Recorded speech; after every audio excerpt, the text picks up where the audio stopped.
jika terjadi dokter fisik itu sakit di wahana, itu pemerintah harus hadir, bukan keluarganya mengevakuasi, harusnya pemerintah. Ya, seperti yang sudah kita sampaikan, kita patut curigai dari data awal itu adanya suatu kesalahan atau tidak sesuai dengan aturan ISIP lah, gitu ya, kita lihat ya. Artinya kejadian yang ada di situ itu benar-benar akan terulang, akan terus terulang kalau manajemen rumah sakit tidak ada perubahan sama sekali. Benar, yang terjadi di Jambi itu tentu puncak gunung es ya. Jadi harus ada evaluasi nasional terhadap semua wahana. Puskesmas yang tidak memiliki dokter posisinya tidak mungkin diisi oleh dokter internship. Artinya hampir setiap hari bisa terjadi krisis di rumah sakit. Artinya ada risiko yang sangat besar di rumah sakit. Nyawa itu priceless gitu ya. Iya. Kita nggak bisa compare berapa rupiah yang satu nyawa. Biar kalau dokter Septi tidak mau jadi penanggung jawab, biar saya saja. Kasus meninggalnya dokter Nita saat menjalani dari hasil investigasi yang dilakukan oleh Kementerian Kesehatan.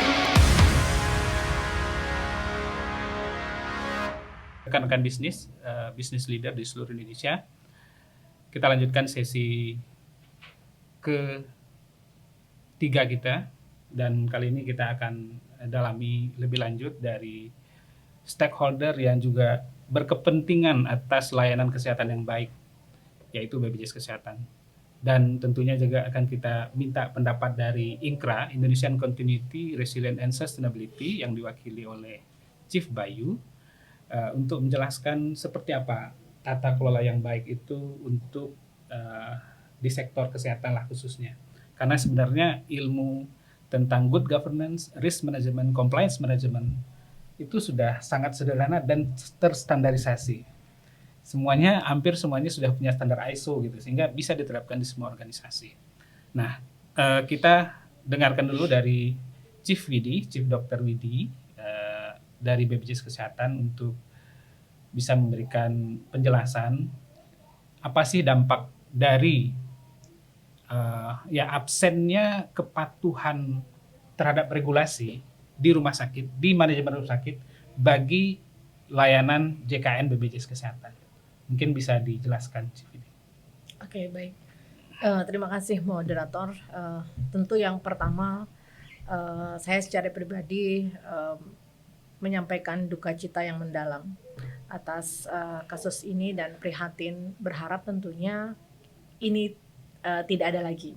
Ini cerita pilu terakhir di dunia kedokteran, khususnya secara umum di dunia kesehatan. Tidak hanya dokter internship, siapapun yang terlibat dalam layanan kesehatan bagi rakyat Indonesia tidak boleh terjadi hal semacam ini. Tentunya demikian harapan kita.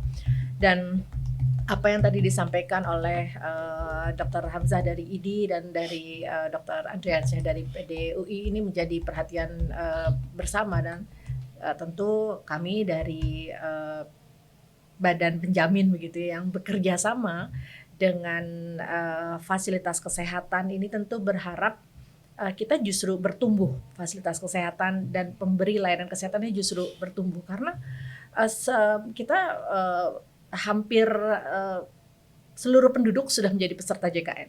Tentu dengan demand yang tinggi butuh supply juga. Dalam hal ini fasilitas kesehatan, tenaga kesehatan yang mampu melayani rakyat Indonesia. Nah, kaitannya dengan apa yang disampaikan oleh Pak Moderator ya, kalau kasus ini tentu kami tidak memiliki kewenangan untuk membahas, namun jika terkait dengan fasilitas kesehatan karena amanat undang-undang kami memang memiliki wewenang untuk membuat ataupun menghentikan kontrak, itu kami berbicaranya di sana. Dan di dalam peraturan Menteri Kesehatan memang kami ini bekerja sama itu dengan pimpinan atau pemilik fasilitas kesehatan. Nah, jadi bagaimana tata kelola, leadership dan seterusnya tentu ada di dalam penandatangan yang membuat kontrak dengan kami BPJS Kesehatan. Itulah yang memiliki tanggung jawab penuh atas apa yang terjadi di entitas bisnis itu gitu. Kemudian kalau ditanya bagaimana tentang kepatuhan, memang kalau kami karena ikatan kami dengan fasilitas kesehatan adalah dalam bentuk kontrak atau perjanjian kerjasama, maka yang bisa kami ukur kepatuhannya tentu terhadap kontrak itu, di mana kontrak ini tentu didasarkan pada regulasi yang ada di Indonesia tentunya yang ingin menjamin bagaimana kualitas layanan bagi peserta kami. Dan kepatuhan terhadap kontrak kerjasama ini kami ukur secara berkala, di antaranya tentang bagaimana kesesuaian jam praktik dokter yang ini diatur di dalam kontrak juga, dan kami punya aplikasi yang di situ dokter itu menginput berapa lama dia bekerja, berapa lama dia berpraktik, dan ini tentu mengacu kepada regulasi itu. Ini memang sebentar. Ini dokter intensif ini termasuk dokter yang dihitung sebagai persyaratan pekerja di rumah sakit atau tidak oleh BPJS Kesehatan? Jika kembali kepada regulasi, maka dokter yang memiliki surat izin praktik yang diakui sebagai tenaga kesehatan, dalam hal ini tenaga medis. Berarti yang bekerja ini sama. Intensif tidak memiliki SIP? Oh, sudah memiliki SIP. SIP-nya Berarti masuk dong berarti ya dalam perhitungan tenaga kerja rumah sakit. Gitu. Kalau sudah memiliki SIP. Kalau dia jadi prinsipnya begini, sepanjang dokter ini memiliki surat izin praktik kemudian dia berpraktik, maka dia dapat melakukan input jam praktik di aplikasi kami, sehingga dia terakui memberikan layanan di fasilitas kesehatan kami gitu. Prinsipnya seperti itu. Kemudian mekanisme layanan dan selanjutnya tentu mengacu kepada perjanjian kerjasama. Even misalnya dokter intensif tidak ikut tanda tangan karena pimpinan lah yang bertanda tangan gitu tentang kontrak itu. Demikian, Pak. Ya, artinya begini, kalau dokter intensif itu memiliki SIP dalam mereka menjalankan tugasnya, asumsi saya itu dia masuk dalam database yang BPJS Kesehatan, dan harusnya itu bisa dipantau juga berapa jam kerjanya oleh BPJS Kesehatan, betul nggak begitu? Tergantung. Tidak semua yang memiliki SIP ini kan dientrikan di dalam aplikasi. Tidak selalu yang memiliki SIP ini masuk di dalam Hafiz, tetapi yang masuk di dalam Hafiz harus punya SIP, gitu. Ya, jadi tergantung bagaimana kewenangan yang diberikan oleh pimpinan fasilitas kesehatan kepada timnya, siapa yang bisa memberikan kewenangan melakukan pelayanan klinis, begitu. Oke, dulu kita ketahui misalnya untuk puskesmas itu kan banyak yang belum memiliki dokter dan mengandalkan dokter intensif untuk dokternya. Nah itu artinya dia satu-satunya dokter di satu puskesmas. Kalau untuk puskesmas harusnya bisa terpantau dong sama BPJS Kesehatan tentang jam prakteknya. Kondisi saat ini memang kita masih memiliki puskesmas yang belum punya dokter. Memang masih ada. Dan kalau misalnya dia punya SIP, dia menjadi dokter yang berfungsi sebagai dokter fungsional di puskesmas itu, kemudian dientrikan kepada di dalam aplikasi Health Facility Information System, di mana diakui dokter itu berpraktik di sana, maka datanya memang ada. Ya. Oke, Boleh, silakan silakan. sedikit karena Ya. tadi kalau bicara tentang puskesmas tidak ada dokter, kemudian ada dokter intensifnya itu tidak mungkin terjadi karena Itu dia. dokter intensif tadi dia harus ada pendamping. Pendamping. Jadi dia akan ditempatkan ke wahana puskesmas atau rumah sakit yang sudah ada dokter organiknya di situ. Jadi Tapi faktanya kan masih banyak dokter yang puskesmas tidak memiliki dokter. berarti puskesmas menjadi yang tidak itu lokus. tidak akan menjadi wahana tempat Wahana penempatan intensif. intensif. Makasih Dokter Andri. Berarti Iya. dalam hal ini puskesmas yang tidak memiliki dokter posisinya tidak mungkin diisi oleh dokter internship. Iya. Demikian, Pak. Baik. Itu ya, Dokter Andri ya. Iya. Terkait dengan kesejahteraan dokter gitu ya. Karena memang kan ini banyak dituntut oleh rekan-rekan kita di dokter bahwa sistem BPJS Kesehatan itu membuat kesejahteraan mereka terbatas gitu. Itu yang paling tidak kita dengar lah baik di media sosial maupun di di media sosial pun kita di pertemuan pun juga sering lah gitu ya. Tanda kutip menghujat sistem jaminan kesehatan nasional. Nah, bagaimana dari BPJS Kesehatan melihat persoalan ini tentang kesejahteraan dokter yang harus ada standar minimumnya lah gitu ya. Sejauh mana kewenangan BPJS Kesehatan dan mungkin ke depan supaya memang kita ini ya dalam konsep sustainability semua ekosistem harus tumbuh bersama. Dalam konsep sustainability semuanya harus berkembang, ekosistem itu harus membaik bersama. Kita nggak bisa unggul sendiri di BPJS Kesehatan misalnya, sementara dokter-dokter kita tidak sejahtera misalnya. Ataupun sebaliknya, dokternya atau rumah sakitnya udah kaya raya karena sejak JKN ini banyak rumah sakit bertumbuh pesat, tapi dokternya tidak sejahtera. Nah, itu bagaimana dari BPJS melihatnya? Silakan. Oke, baik. Kami sebagai badan penyelenggara untuk jaminan kesehatan nasional dalam memberikan pembayaran ini berdasarkan pada penetapan tarif yang itu ditetapkan oleh peraturan Menteri Kesehatan. Apa-apa yang kami bayarkan ini harus mengacu kepada Permenkes tersebut. Di sana dalam Permenkes diatur dengan jelas berapa besarannya, dan untuk menghitung bagaimana besaran itu terjadi ada variabel-variabel yang harus dipenuhi gitu. Dan kalau ditanya, tentu kami akan membayarkan sesuai dengan tarif tersebut ya, karena kalau misalnya tidak, tentu menjadi hal yang lain. Secara prinsip kami akan comply terhadap ketetapan peraturan Menteri Kesehatan untuk penetapan tarif ini gitu. Nah, kalau misalnya bagaimana kesejahteraan dokter, ini memang dalam perhitungan tarif Kementerian Kesehatan juga menghimpun aspirasi dari organisasi profesi. Di sanalah kemudian dirembuk bersama antara besaran usulan dan juga bagaimana kesediaan alokasi pendanaan di JKN ini.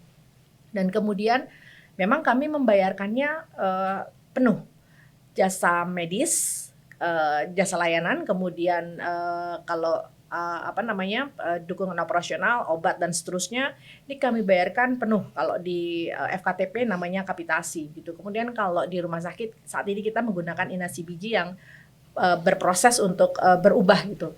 Nah, besaran itu sudah whole package, semuanya sudah ada di dalam sana dan memang menjadi kewenangan pimpinan untuk membagi. Namun ada satu regulasi, namun ini kita perlu cek bersama ya, ada yang mengatur peraturan pemerintah saya rasa, cuma apa produk hukumnya ini nanti kita cek bersama, bahwa memang untuk besaran jasa medis itu sudah diatur ya, sekian. Kalau di kapitasi itu kan 60% maksimal, kemudian maksimal 50%. Besaran jasa pelayanan kesehatan di FKRTL milik pemerintah dalam kisaran 30-50% dari total pendapatan fasilitas kesehatan. Itu memang ada kewenangannya di Kementerian Kesehatan mungkin untuk mengatur itu gitu. Jadi kita semua tentu comply terhadap regulasi yang ada, Pak. Baik. Ya kalau misalnya dokter ngeluh JP-nya atau jasa produksi atau apa istilahnya? Jasa pelayanannya itu terlambat direalisasikan. Ya, udah BPJS Kesehatan bayarnya tidak agak terlambat gitu ya. Mohon maaf. Maksudnya itu BPJS kan bayarnya kan dilayani bulan ini misalnya, diklaimkan rumah sakit kan bulan depan. Paling cepat bulan depan kan. Dibayarkan ke dokternya atau ke tenaga kesehatannya mungkin bulan depannya lagi. Itu pun artinya kan ada lag cukup jauh gitu antara pelayanan dengan pembayaran dari rumah sakit. Nah, itu mungkin jadi bahan keluhan. Kalau hal-hal seperti itu dikeluhkan, itu diterima nggak oleh BPJS Kesehatan atau itu menjadi itu urusan rumah sakit sebenarnya atau gimana? Yang pasti kami membayar itu sudah dipatok oleh regulasi paling lambat saat ini 15 hari kalender. N+15 ya? Iya, hari kalender gitu. Hari libur ataupun hari kerja kami harus bayar itu kalau untuk rumah sakit ya FKRTL. Kalau enggak kami kena denda. Prinsipnya seperti itu. Jadi kalau kami membayar lebih lama begitu justru resiko ada di kami karena kami harus membayar denda gitu. Namun bagaimana kami cepat membayar ini sangat ditentukan kepada bagaimana kualitas klaim itu. Pengajuannya, kemudian bagaimana isi klaimnya dan seterusnya yang sesuai tentu regulasi yang ada sih ya. Nah, kita mengacunya ke Permenkes 26 dan juga untuk besarannya di Permenkes 3. Sehingga demikian Pak, atas moderator. Oke. Baik, terima kasih Bu Idi. Terakhir sebenarnya. Mudah-mudahan nggak panjang jawabannya karena waktu kita juga pendek. kalau menurut BPJS Kesehatan ada kaitannya nggak antara kepatuhan atau lemahnya tata kelola di rumah sakit ataupun lenahnya manajemen risiko di rumah sakit, lemahnya manajemen kepatuhan di rumah sakit itu terhadap tingginya fraud untuk JKN? Ada kaitan atau tidak untuk pandangan sementara ini? Kalau yang namanya patuh itu kan sesuai dengan regulasi. Ya, dijalankan nggak regulasi? Tadi kita lihat kan bahwa aturan ketenagakerjaannya untuk aturan internship aja nggak jalan kan di situ. Di satu rumah sakit, kita bicara satu rumah sakit.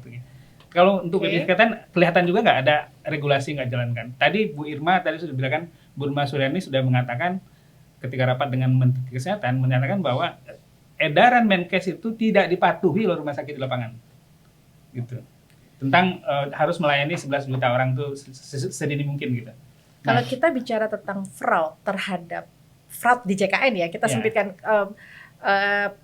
wewenang saya, area saya di JKN.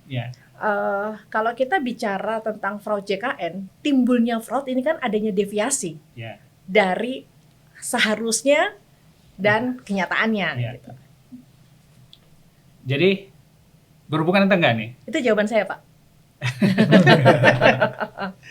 Oke, terima kasih Dr. Widi. Kayaknya seru ya.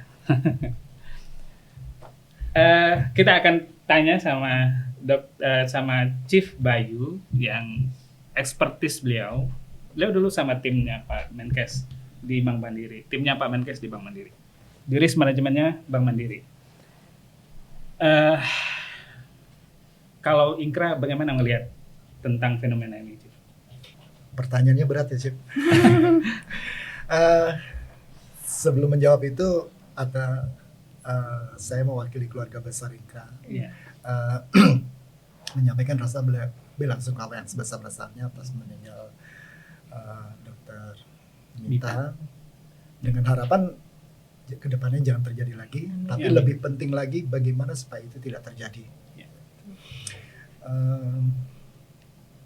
Dalam BCM itu sendiri, SDM ini punya kedudukan yang unik karena dia objeknya BCM sekaligus subjeknya BCM. Business Continuity Management ya? Business Continuity Management. Ini kedudukannya sangat unik. Dan karena keunikannya tersebut, jadi kalau semuanya segala sesuatu yang melibatkan SDM ini menjadi concern yang lebih. Saya dikoreksi kalau saya salah karena data yang saya searching ini dapatnya terus dari konsil nih ceritanya. Dari konsil tahun 2024 Oktober. Jadi di situ kalau seorang dokter itu kan idealnya menurut standar WHO 1 dokter untuk 1.000 orang, gitu kan. Dan di sini ternyata kita punya kelebihan dokter, lebih kurang ya. Ada sekitar berapa? Kita tuh 1.000 apa? Kurang dokter. Kelebihan. Kalau di sini malah datanya malah kelebihan. Jadi kita punya tuh sekitar 179.000 orang. Jadi lebih. Jadi kita pertanyaan yang timbul tuh, oh jangan-jangan ada perubahan status nih. Tapi kami masih mengaksep bahwa kita dengan kondisi geografis kita yang punya sebaran sangat luas dari Sabang sampai Merauke dengan karakteristik berbeda, dengan tingkat perkembangan ekonomi yang berbeda dari tiap provinsi, daerah dan lain sebagainya.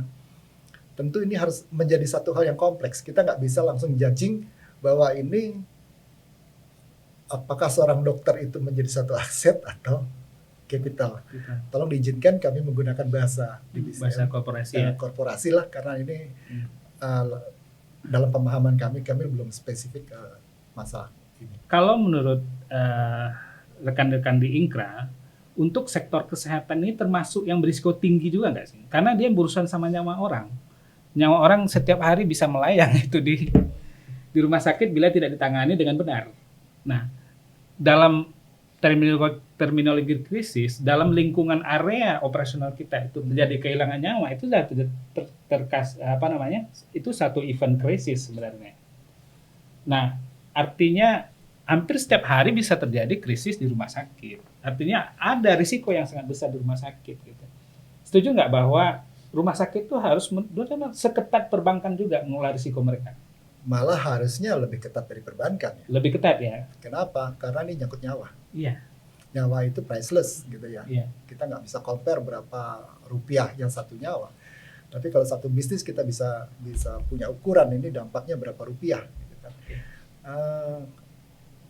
Nah, mungkin kita minta statement terakhir singkat saja dari masing-masing narasumber. Kira-kira hal apa yang kita ambil dari diskusi kita hari ini dalam beberapa kata. Mungkin silakan dalam kata-kata yang singkat saja, Dok, karena waktu kita sudah lewat jam 12, sudah masuk jam zuhur. Dimulai dari Chief Ardiansyah. Silakan. Iya, baik. Terima kasih kesempatannya. Jadi untuk pesan terakhir ya, tentu kami berharap ya tadi bahwa ini menjadi pelajaran yang mahal ya, dan semoga tidak ada dokter mita lainnya ke depan. Amin, amin. Ya, tentu dengan cara apa? Dengan cara perbaikan sistem yang ada ya. Nah, memang kemarin Kementerian Kesehatan sudah melakukan investigasi dan bahkan sudah menyampaikan hal-hal apa yang akan diperbaiki ke depan. Tapi selama itu masih belum tertuang dalam sebuah peraturan ya misalnya, tentu itu yang harus kita kawal. Bahkan setelah tertuang pun menjadi sebuah peraturan misalnya atau sebuah kebijakan, iya, tetap harus dikawal juga, tetap harus dikawal. Jadi maksud saya apa, bahwa proses perbaikan ini harus dikawal terus-menerus. Kami dari organisasi profesi, dari PDWI Perhimpunan Dokter Umum Indonesia, dan tentu dari rumah besar kami Ikatan Dokter Indonesia tentu akan terus mengawal proses ini. Dan dari sisi media ya, saya juga selalu sampaikan kepada teman-teman media, tolong jangan jadikan kasus ini menguap begitu saja. Mungkin 1-2 hari, seminggu dibahas, habis itu hilang. Jangan. Kalau saya bilang kenapa, karena kita harus up terus sampai betul-betul terjadi perbaikan. Ya, kita sekali lagi tidak ingin terjadi kasus-kasus seperti ini lagi ya. Sudah cukup seperti itu. Mungkin itu kalau dari Terima saya. kasih Chief Ardiansyah. Selanjutnya Chief Widi. Oke, baik. Terkait dengan Dr. Mita, tentu saya secara pribadi tentu berharap ini kasus yang terakhir. Tidak hanya dokter internship, tapi bagi seluruh pelaku kesehatan ya, Dok ya. Kita harus terlindungi itu.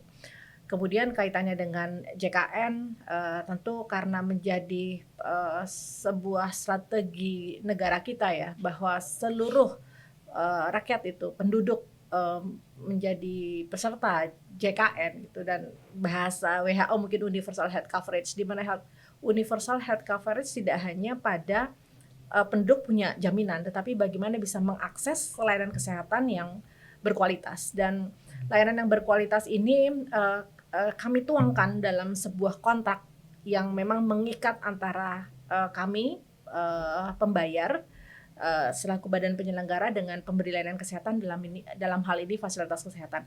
Harapan kami tentu fasilitas kesehatan dan BPJS Kesehatan sama-sama entitas yang berdaulat gitu ya, menghormati kontrak kerjasama, termasuk juga tidak melakukan fraud. Oke. Saya kira demikian. Terima kasih. Selanjutnya Chief Bayu, silakan Chief Bayu. Untuk mengantisipasi supaya dengan memenuhi harapan bagaimana supaya ini tidak terjadi lagi, kalau kelihatannya concern masalah governance, masalah harus direview bersama lagi, masalah risk harus dikalkulasi lagi, dan juga compliance, bukan hanya pemenuhan administrasi. Ini harus menjadi concern bersama, karena ini aturan yang melindungi aset, dan kedepannya bagaimana kita prepare kalau satu event terjadi, termasuk masalah aset dari satu industri, dan ini khususnya industri layanan masyarakat lagi ya. Ini harus menjadi concern bersama supaya tidak terjadi lagi ke depannya. Itu aja sih. Oke, terima kasih Chief Bayu. Ada Chief Dr. Hasan yang masih terhubung sama kita di Zoom. Mungkin bisa disimpulkan Chief Hasan, Chief Hamzah.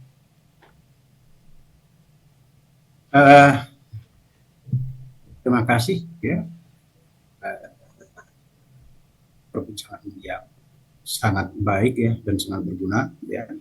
Eh, tapi dengan kejadian ini, dengan meninggalnya dokter ini, jangan 4 dokter ini, jangan hanya dilihat secara statistik ya. Kalau secara statistik mungkin memang tidak ada artinya. Tapi ini adalah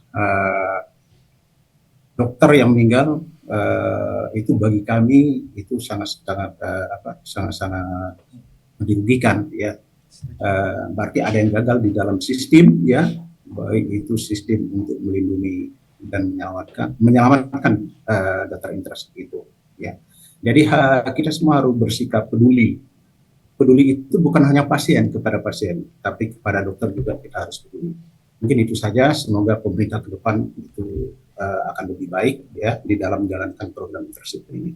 Terima kasih. Terima kasih Dr. Hamzah Hasan yang sudah bergabung sama kita dari Bengkulu, lumayan jauh. Dan kita memasuki bagian akhir dari diskusi ini.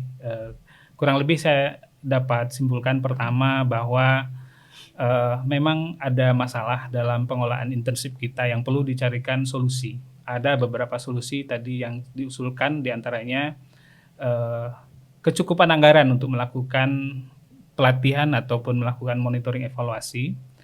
Yang juga muncul tadi perbaikan dari sisi tata kelola, perlunya whistleblowing. Tentunya whistleblowing itu yang melindungi tidak cukup sebenarnya dengan kanal WhatsApp, karena itu tidak menjamin bahwa orang yang melaporkan itu tidak diketahui sama yang dilaporkan.